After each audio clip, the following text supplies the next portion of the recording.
আরে ভাই, সত্যিকারের মধু মানব দেখুন, কিভাবে সম্ভব? এটা কি সম্ভব?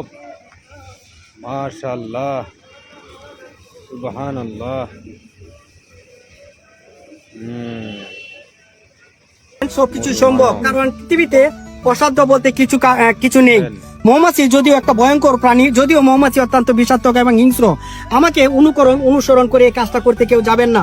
আপনি সবসময় চেষ্টা করবেন অন্যকে অনুসরণ না করে সৃষ্টিশীল প্রতিভা নিয়ে কাজ করতে। আর যেহেতু আমি একটা প্ল্যাটফর্মে যুক্ত হয়েছি বা কাজ করতে চাচ্ছি, সে প্ল্যাটফর্মে প্রচার প্রসার হতে হলে আপনি নিজের প্রতিভার উপরে ফোকাস দেন, তবে আপনি বিশ্ব ভূমণ্ডলে নিজেকে প্রচার প্রসার করতে পারবেন ইনশাআল্লাহ।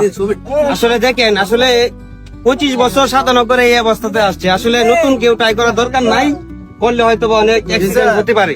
আসলে বাইরে আমি ভিড় থেকে ঢুকছি যে কি হচ্ছে, আমি আইসা মৌমাছি থেকে আমি নিজে প্রথমে ভয় পাইছিলাম, কিন্তু এখনো আমাকে একটা কামড়ও দেয় নাই। ভাইয়ের পোষা তো এই জন্য বুঝতে পারছে যে ভাইয়ের ফ্যান ফলোয়ার আসছে। ঠিক আছে ভাই, ধন্যবাদ।